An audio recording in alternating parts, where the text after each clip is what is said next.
Well, good morning. Welcome to today's webinar, where we're talking about ESG and the conspiracy of silence, the link between regulation and ESG objectives. I'm really pleased to welcome Neil Scarth, Principal of Frost Consulting, who's going to be our keynote speaker today, and to welcome you all to the event. Just by starting by introducing myself, I'm Mike Wardle. You may have seen me before on these broadcasts.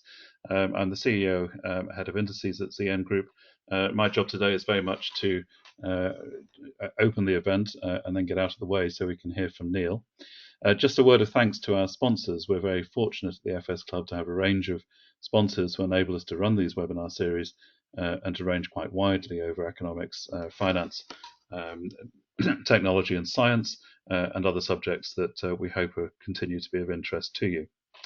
As I say, the agenda today is very simple. My brief introduction, a presentation from Neil, and then we'll have time for Q&A at the end. If you haven't used the GoToWebinar system before, the way to put in a question or your observation is to find the question tab on the dashboard on the screen, type in your question, and when we come to the Q&A, I'll field those with Neil. You can put your questions and comments in at any point, and so please do keep the questions coming as you think of them. Just to say that the session is being recorded today, so if you want to go back and refresh yourself as to the content, or if you have friends and colleagues who you think might be interested, the recording will be up and available on our website in a couple of days, and please do go and look at that if you would find that useful. Last housekeeping point is if you do ask questions and or make an observation, we will pass on your contact details to Neil so that if there's a need for any follow-up discussion or debate, that can happen. And we're very much looking forward to the session. So just want to introduce Neil. He's got a long career in asset management, investment management, investment banking, and currently runs Frost Consulting, providing services for asset managers and asset owners, which I'm sure he'll be able to explain as he goes forward. Neil, it's a great pleasure to have you here. You've obviously thought very deeply about this subject, and I'm certainly looking forward to your presentation this morning. The floor is yours, Neil. Mike had mentioned we work with asset managers and asset owners on ESG and research-related issues. The reason this is important is obviously governments globally have decided that it would make sense to obviously try and harness the finance sector to assist in the climate transition. The way this has manifested itself is lots of institutional investors like pension funds have essentially outsourced a lot of this ESG and stewardship activity to asset managers. And so there is an intersection set between these long-term objectives and the way that the asset management business is financed. And in our experience, a lot of people who are in the ESG space are experts in this very technical field, but may not know much about how this is financed. And this is why there is a bit of an issue which you're going to talk about today. And I think that raising awareness of this is helpful in terms of achieving long-term ESG objectives. And once again, I think there are solutions, but it requires transparency and asset managers and asset owners to work together. So just by way of background, essentially asset managers use a lot of external inputs to help make investment decisions. They use fundamental research to choose securities in portfolios and funds. They obviously increasingly use ESG inputs to analyze ESG risks.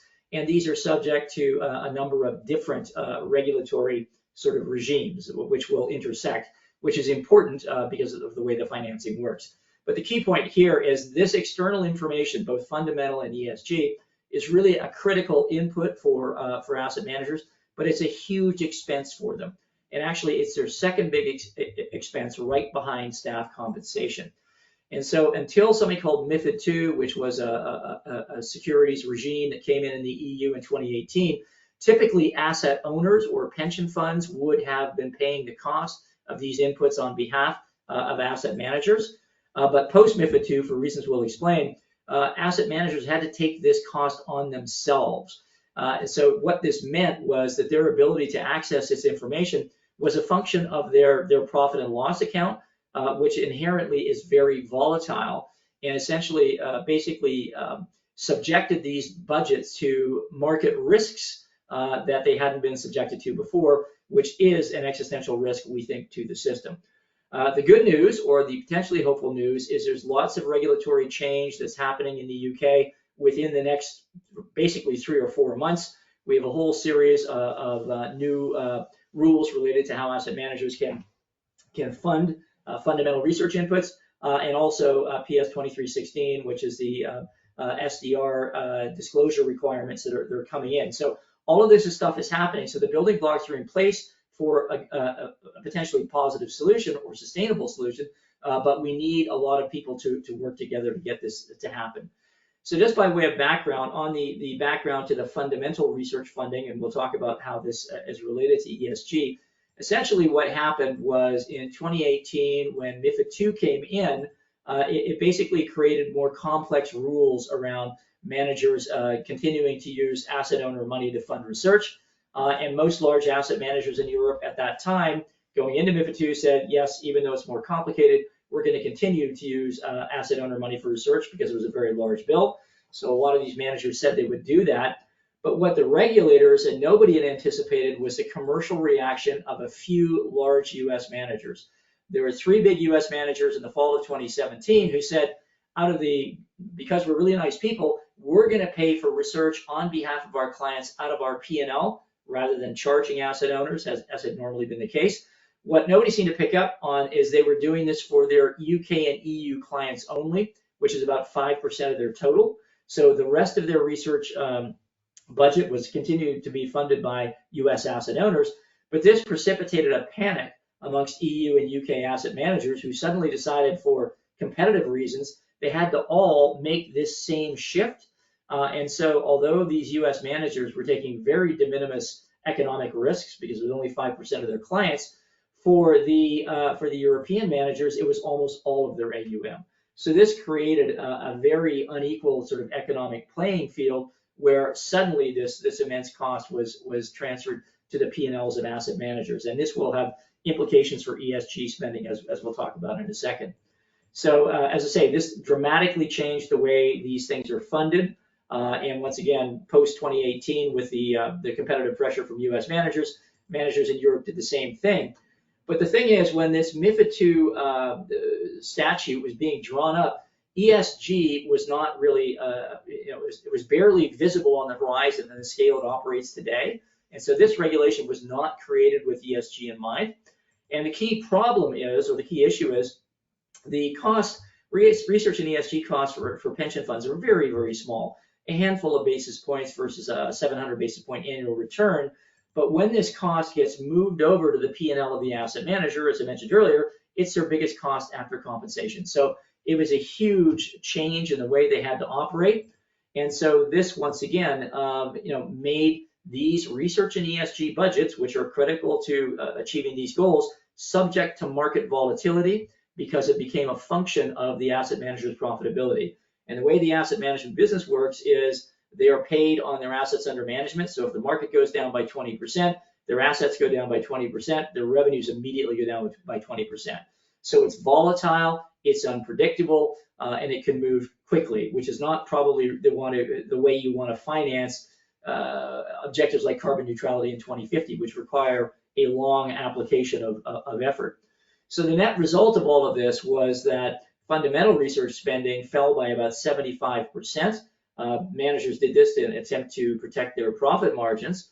But what nobody had seen coming at the time, when managers had decided to take research costs onto their P&L, they had no idea they were unconsciously committing themselves to doing the same thing for ESG costs. And as the asset class grew, ESG costs ballooned, so that became a major issue. So this was something that nobody ever intended. It's just the way things worked out. And this is why the current system, if left unchanged, is an existential threat to ESG objectives. And I think, once again, we don't think this is sustainable unless European asset managers become non-profit social enterprises, which they certainly are not currently. And this has assumed no bear market. So nobody thought about what would happen to this whole funding complex if markets went down, not up. So we had a sneak preview in the first quarter of 2020 with the COVID market panic. The equity market fell about 25% in 2 weeks. And that illustrated the differences between the systems in the US and the EU. In the US, research budgets are a function of equity turnover. So even though the market fell in the first quarter of 2020, equity volumes went up because managers were repositioning portfolios. By contrast, in Europe, the research budgets are a function of the manager's pre-tax profits. So if the market goes down by 25%, the revenues go down by 25%, their profits go down by about 50%. And this is the first time that regulators suddenly realized that this research via P&L idea might not be so great when markets go down, because what it means is the lower that markets go, the less and less and less research and ESG inputs the manager can access, because it's a function of their profitability, which in turn is a function of market direction. So we estimate if we were to have another event like 2008, where the equity market went down 58%, not 20%, most of these asset managers would lose money, and that would call into serious question their ability to execute long-term ESG mandates, because their profitability would be negative. So the other factor that's gone on behind the scenes is, the cost of running these ESG products for asset managers have gone up a lot. I mean, 5 years ago, if I didn't own tobacco companies, I was an ESG fund. That's clearly changed. Positive screening is a lot more expensive. Stewardship is a huge cost for asset managers. They have to hire whole departments of people to, check on thousands of companies to see if they're tracking on their carbon transition plans on a quarterly basis. This didn't exist before. We also know that expanding regulation and reporting requirements are also increasing these costs. So the bottom line is, we think, if the market goes down, if the AUM of most UK ESG funds was down 25%, they will be losing money. And we've already seen some evidence of some managers probably being in this position. So this is not something that is widely appreciated, but we need to understand this risk in order to be able to control it. So this raises a lot of challenges for asset managers, and one of the things is that the changes in dimension and duration. So most asset managers are used to thinking about risk and return. Obviously, in an ESG world, we have another variable, which is impact, which is complex to model. The other big change is time frames. Asset managers are used to being measured in a quarter or a year, but the kind of duration it takes for ESG objectives to be achieved are frequently decades. So this is why this is a challenge. And once again, a lot of asset owners or pension funds have essentially outsourced this to asset managers. And that's why the regulatory framework for asset managers becomes important, because it has an impact on their ability to fund this. Financial markets cycles also play a role in this, the way the funding works currently. So clearly, I think the solution is asset managers and asset owners have to work together to address these issues, but they've got to do it quickly. But the good news is, as I say, we have a regulatory environment which is going to permit this soon if everybody's transparent about it. And the essential problem is that the pension funds have very long tail liabilities. So their duration is really well aligned with the timeframes it takes to create ESG objectives, because carbon neutrality is not next week, it's the year 2050. But if we take a look at this, as I say, they've outsourced this to their asset managers, who are funding this on their P&L, which works in a totally different time frame, because the asset manager revenues reset quarterly, and these annual budgets are set 30 years ahead of the target. So as long as markets go straight up between now and 2050, no problem. But if that's not the case, there's going to be a big problem, because there's an enormous funding duration mismatch between these objectives and the way they're currently funded. So if there is market volatility between now and 2050, unless pension funds are willing to take advantage of their very long duration and low research costs to help hedge these risks, these efforts will fail unless either governments fund it entirely, or asset managers become nonprofit social enterprises. So I think the good news is that regulators in Europe, I think, and governments increasingly recognize this as a problem. So they're trying to create some solutions around this. To put this sort of, to encapsulate this, I think 2022, we also had poor returns for both equities and fixed income. And once again, if markets go down and costs are going up, then that obviously puts asset managers in a difficult position. The good news is both the UK and the EU have a bunch of regulatory reforms meant to address this. But I guess the key question is, what is in the best interest of asset owners in the long term? So in the UK, we've got the parallel evolution of changes in fundamental research rules and changes in the ESG rules. But the big overlap is there has to be fund level attribution. So in order to prevent greenwashing, the FCA wants to make sure that ESG funds are doing essentially what they say on the label. And the risks for asset managers are not inconsiderable. The SEC in particular has been quite aggressive in terms of taking action against people who seem to be exaggerating the ESG credentials of their funds. So these are real effects. Deutsche Bank has paid a 20 million euro fine. CEO had to resign.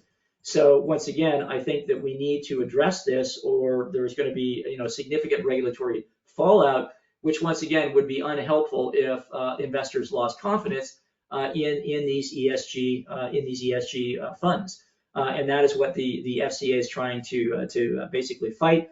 They had a thematic review of funds. They want to make sure that they're adequately provided for over their life cycle. So the new 2316 rules have come in. There are 4 labels managers can apply for, but the key point is there's a lot of fund level disclosure that has to happen to assure investors that these ESG funds are doing what they say they're doing. And one of the issues is they're supposed to be adequately resourced.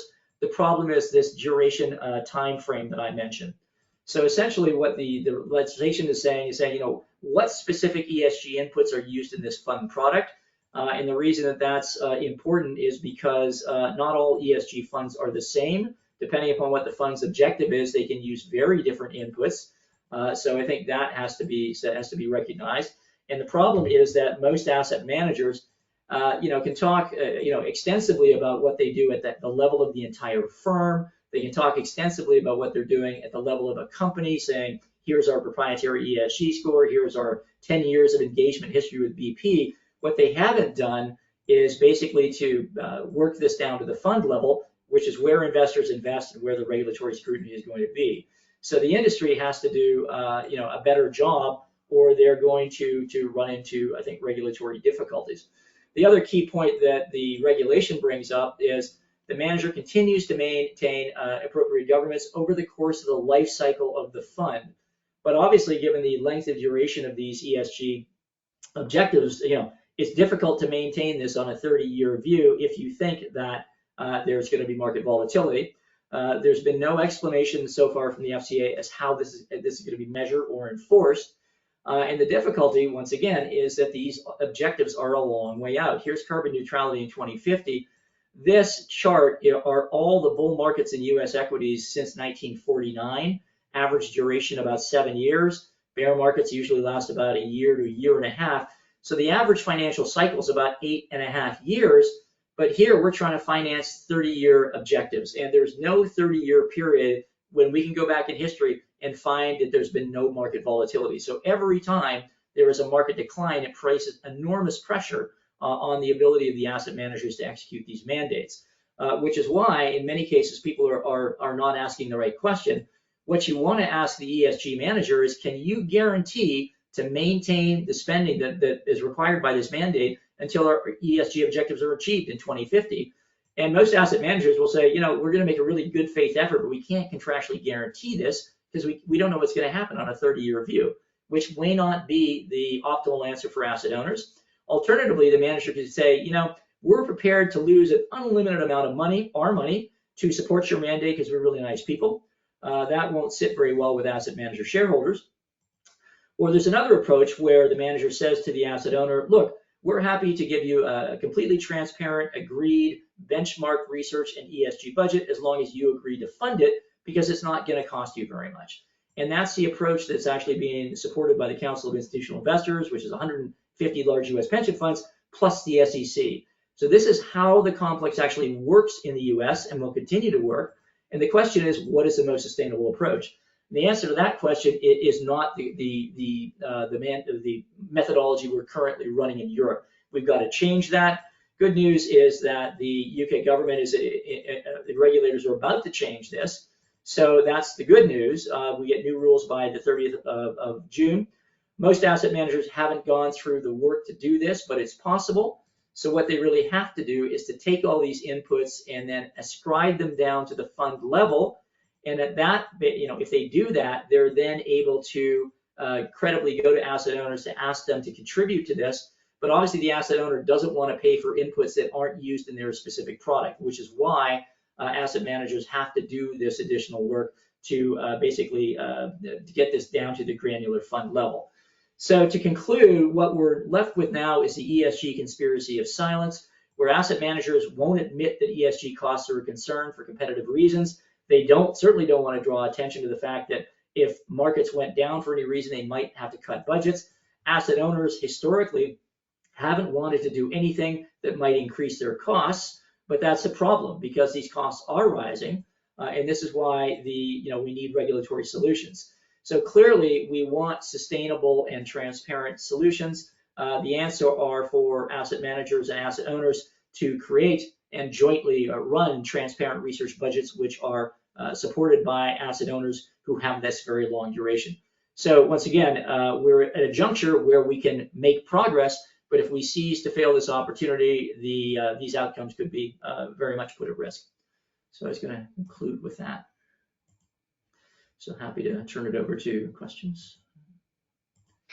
Well, thank you very much indeed, Neil, for that run over the place we've reached. We've got a question from Sam Baker, just questioning whether 2050 is a useful date to focus on.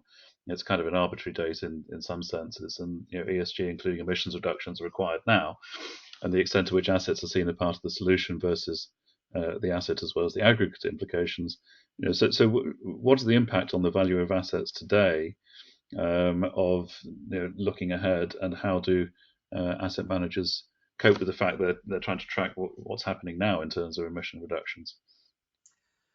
I mean, that's a challenge. I mean, 2050, I have no idea whether that's a realistic date or not, but I think the key point is, it takes a long time to achieve these objectives. If we want, BP or Shell to be carbon neutral, that's not going to happen in a year. It's going to require, very constant application of pressure from investors over a very long period of time to be able to achieve this transition. And one of the risks is obviously if the asset managers who are really sort of the tip of the spear in this engagement process, are no longer able to afford to do this because it's a function of their profitability and markets go down. Certainly nobody ever intended that as an outcome. I don't think anybody wants that as an outcome. I don't think anybody wants ESG objectives to be a function of market direction. But because of the accidental collision of these regulations and the commercial reactions to them, we've ended up in this unexpected place. We have an opportunity to address this, but that's why it's going to require acknowledgement that this is an issue, and I guess B, pressure from all interest groups and all stakeholders to say, look, folks, we need to work together to make sure that these objectives we all want to achieve aren't subject to risk for which they were never intended. The good news is there is a solution, but asset owners, once again, have to recognize their responsibility and to say, if we want these objectives to be achieved on behalf of our beneficiaries, we have to make a contribution. And what we've suggested is, pension funds should really be asking their beneficiaries, would you be willing to give up 2 basis points of return this year to allow us to make sure we can continually fund solutions which will, mean that your children have a better quality of life? And our bet is that most pension beneficiaries, given the very small cost, would probably say, yeah, sure, we're willing to make that investment. Okay. Matthew Leach has just asked the question, can ESG research become more efficient and less costly? Are there signs of innovation that are going to help with the cost of ESG research over time? Yes, I think hopefully this is a bit of an evolution. I mean, in the early days, managers were very dependent on ESG data from MSCI and Sustainalytics, people like that, in part because the corporates themselves were not reporting in as granular a fashion as they probably will do going forward. So that meant that these databases assumed a great deal of importance. There's been a huge consolidation amongst the data providers. Those prices tend to go up much faster than the rate of inflation. So this has been part of the issue. But certainly if corporate reporting gets better, it will allow managers to do more of that on their own. Where I think it may be more difficult to achieve these economies may be in the whole stewardship area. Because if we really do have to track 3,000 companies 4 times a year, engage with them to see where they are relative to their targets, and to encourage them to to meet them, this is a very time-consuming exercise, and maybe there's an AI way to do it over time, but right now it's been a huge expense, and ESG fund expenses for managers are probably growing by something like 30% a year. So I mean, this is way above the rate of inflation. Clearly, obviously, there are cyclical pressures in the asset management industry as they're fighting with passive, and obviously, if markets go down, this really compounds the problem. So part of the conspiracy of silence is nobody really wants to talk about this, but the issues are real. And I guess the question But for me is, I think the other side of that coin, though, is once again, it's just not I think the solution is to use the long duration and very low research costs of asset owners to help contribute to this, and that takes the short-term volatility out of this long-term funding theory, because you don't want to stop doing stewardship for 2 years and then come back 2 years later and you can't keep pressure on corporates unless you do it on a continual basis. Sure. John Knight suggested, he says it seems to me it's an excellent opportunity for pension funds given their long-term business model. And why are they not adjusting the goals of their fund managers? Or maybe they are. Great question. I think part of it's the duration gap thing. They're used to thinking in quarters. And so one of the suggestions we've made to various people is, if I am a pension fund and I find a manager that is well aligned with my particular ESG objectives, they're doing a great job managing this fund, why don't I sign a 10-year contract with them, not a 2-year contract with them? So then they would have the comfort of knowing that the funding is there. So typically, I mean, the contract duration in the fund management area, is probably 2 or 3 years, not 10. So we can extend duration. So that is one idea. But the other thing is, in the UK in particular, pension funds have been under enormous pressure over costs for about 15 years. So it's always cost. There's a new CEO of the pension regulator in the UK, and she's made very refreshing comments about, we have to shift the pension fund culture from a sole obsession with cost to value, which is, what's the return side of the equation? How much value are we getting for how much we're spending, not just to lower all costs, at all points. So hopefully, once again, that's not going to turn around immediately, but we have to have a more collaborative discussion around this. And unfortunately, the MiFID II research experience made for a very adversarial conversation between asset managers and asset owners. We wrote a paper with Stanford saying they should collaborate on research budgets. Why? Because they both are trying to achieve the same objectives. It's not, they are not antagonists. They are collaborators. So we need to get this across. And obviously, as far as ESG objectives are concerned, they aren't going to be achieved unless everybody sort of pulls their weight, in a sense. Michael Friel's asked an interesting question. It's about whether there's scope for introducing shorter-term ESG targets. In other words, rewarding polluters who commit to switching in a short time frame, so 8 years, 10 years, rather than 30. Is there scope for that in sort of making a more competitive and higher return process for people who decide to switch quickly and transition quickly? I am not an expert in how practical or easy it is to accelerate those transitions on the part of companies. I mean, I suppose obviously, there are milestones along the way, which this is what a lot of the stewardship thing is about. Nobody expects it's going to happen overnight, but they want to see the company say, have a realistic plan and stick to it. And I guess in theory, the companies are rewarded if they get higher valuations and lower cost of capital because they're viewed as a better investment than others that are not. Obviously, this cost of capital argument takes some time to manifest itself. So no, but that would probably, if they were to transition on a shorter time period, that would probably even require more stewardship resource on the part of asset managers to keep track of that. So it's a good idea. I think maybe the easier thing is to get the pension funds who have that long duration to underwrite this. But I guess all of these things are possibilities.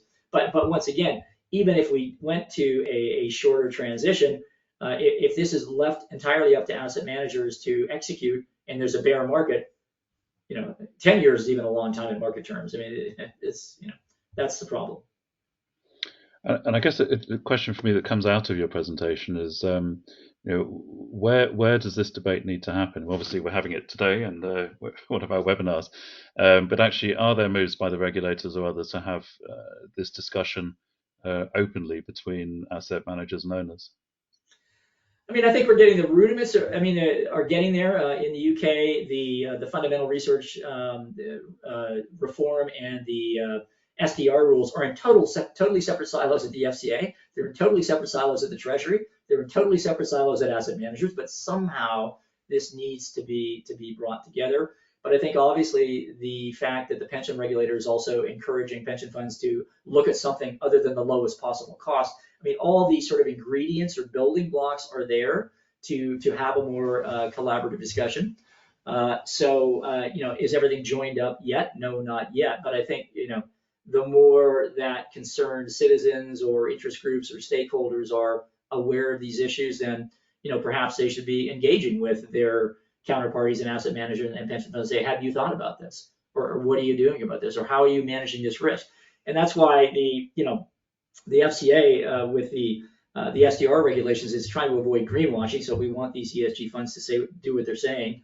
The only problem is they haven't really addressed the duration argument. They said you must commit to having this fund resource through its life cycle, but they haven't defined, well, what do you mean by adequately resourced and who's going to measure it and what happens if you don't do it? And I think the risk is for ESGFers is people losing faith in these products. If there's cynicism about this, that would be unhelpful. And once again, if we end up with a bunch of class action lawsuits because these managers claim to be supporting this over the course of a cycle and they can't, that's going to be an issue. So we need to deal with that now. Mm-hmm. And I guess the broader question for me, I guess, is how do you fairly share the cost of this, and that's what we're really trying to grasp at, and where the cost finally falls. Does it fall actually to consumers and pension beneficiaries? Does it fall to the profit and loss of the asset managers? And is that really the debate we need to have? Is how do we share the costs? Yeah, no, I think that's entirely it. And once again, superficially, it sounds really good for a pension fund. Gee, I'm going to get the asset manager to pay for all these costs. But if the impact of that is these are completely unachievable objectives because they're subject to huge market volatility, and I'm saving 2 basis points as a result, is that really value for money? I mean, this may be a false economy and in fact, it may be, it may be unfair to suggest that, the pension fund is really, trying to achieve these goals if they've set it up in a non-sustainable financial structure, which is what we have currently. So, and once again, the pension funds have liability durations that stretch decades into the future. So as I say, they're very well aligned to do this. And once again, I think that if there were greater communication between the pension funds and their beneficiaries, many beneficiaries would be supportive of a very small additional price to pay because the benefit or the societal benefit of this is, obviously very, very considerable. So, interestingly enough, we have talked to some of the larger pension funds in the UK who have their own sub funds, and they're having the same debate internally. Gee, well, should we take this cost at the LGPS level, or should we have a discussion with the underlying funds? But one way or another, somebody's got to pay for it, and the cost of doing this are not zero. Assuming we ascribe a non-monetary but also monetary benefit to achieving this result, we have to look at both sides of the equation, and to expect one group to take all the costs when their funding mechanism is volatile is not probably a great idea. Mm-hmm. Just wonder whether there's anything going on in other. We've talked a bit about the US and Europe, but are there other models emerging in other parts of the world, or is the US and the European model the leading one at the moment? Well, the U.S. model is very different than Europe because, once again, it never changed. They didn't have MiFID II there. So asset owners have always funded these research and ESG inputs on behalf of their managers. So, and that's why despite all the press you read about, obviously there are certain states in the U.S. where ESG is not flavor of the month. The irony is U.S. managers are way more sustainably funded than UK and EU managers currently. So if there was a bear market, probably those mandates would shift to U.S. managers because they would be able to weather the storm of that short-term market volatility and continue to execute those mandates. And This is why, ironically, both in the EU and in the UK, the fundamental research reform is moving closer to the U.S. model because I think governments and regulators have finally recognized this cyclical risk that exists in these budgets, which is not in anybody's interest to save 2 basis points for a pension fund, when the variance between funds that do well and funds that do poorly are 2,000 basis points. And I guess the question is, where do we go from here in terms of the debate? We've got sort of the EU regulatory systems, we've got the UK regulatory systems, and they talk to each other in various ways. But actually, where does this debate really need to land? I mean, I think, it's slightly, obviously the EU versus UK ESG regulations are not quite congruent. The EU is much more complicated.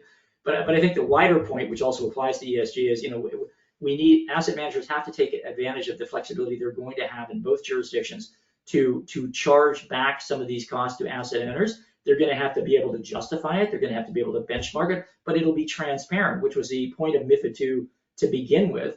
Part of the problem with MiFID II is nobody anticipated all these managers would move to P&L, and those managers have no transparency requirement whatever.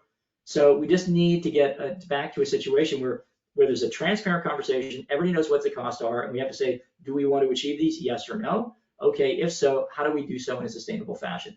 And that's in everybody's interest. Chris Davids asked the question of just whether part of the problem is the fragmented nature of the pension industry, particularly in the UK. Lots of small pension providers, and trying to manage that kind of market. Is that a problem for us, or is that sort of neutral? No, it's a problem, but I think the other thing that I probably haven't mentioned is part of the reason that asset owners have delegated this or outsourced this to asset managers is asset managers have much bigger assets under management than even the largest pension funds. So they can achieve economies of scale by doing this across clients and across funds, which would not be available to pension funds. So if the pension fund had to do that all individually themselves, the cost would be astronomical. So once again, the trade-off is, yes, let's take advantage of the asset managers' economy of scale, but let's not have them fund this in a non-sustainable fashion. So we have to pay a little bit more, but we're therefore assured that these programs can continue with the duration they need to achieve their objectives. So the solution is at hand. We just need a slight change of mentality and a more transparent discussion. That's super. Well, I think we're running out of questions for you in response, but that's a really fascinating overview about where we've got to and the potential solution. I think it's really important that we have focused on the potential solutions as part of this. What do you think the main obstacle might be to achieving that solution? I think once again, a lack of transparency. I mean, the regulations have to be clear, and once again, I think that there has been a reluctance between asset managers and asset owners to have a transparent conversation, and that just has to happen. And once again, it's asking the difficult questions to say, well, pension fund, how do you expect to achieve these objectives if you've outsourced this to somebody whose profitability on a 30-year view determines the outcome? Have you looked at that risk? So a lot of times that's what the conspiracy of silence is about. Nobody wants to talk about this because it doesn't fit neatly in the narrative of, oh yes, we're all doing wonderful things. It's just that the facts don't back this up. And once again, because most of this has happened against a backdrop of rising markets nobody's noticed, it only becomes an issue if you end up with more volatility, which by the way is inevitable. Yeah. I think we all know that from history, and we'll be looking for volatility as we go forward. Neil, thank you very much indeed for that overview. We started the debate here as part of the discussion, so I hope that opens up some of the discussion that needs to take place. I've got a few thank yous to give. As I mentioned our sponsors earlier, thank you again to them. They do allow us to run these webinar series and to keep us engaged with what's happening. Coming up, we've got tomorrow morning the publication of a report on developments in maritime finance and maritime financial centres, which we've produced with Busan Finance Centre. On Thursday, a session on how pollinator friendly is the City of London, and we will look forward to that. And then Wednesday next week, how air pollution causes lung cancer in never smokers. And so do keep an eye on our website for forthcoming events We've got a lot coming up and a lot of things which we hope will interest you. So other thanks. Just Charles Henderson has just said, just what makes him think that the UK Stewardship Code reports need to mention this. And so perhaps that's another place we can make sure that that debate takes place. But thank you, Neil. It's been a Thanks for having me. fascinating session. Thank you to all of you for attending the session today. As I say, the recording will be up in a couple of days. If you want to share that with friends and colleagues who you think might want to know about the issues raised today. And just to say, we'll see you all again at a future event. Thank you very much. Thank you.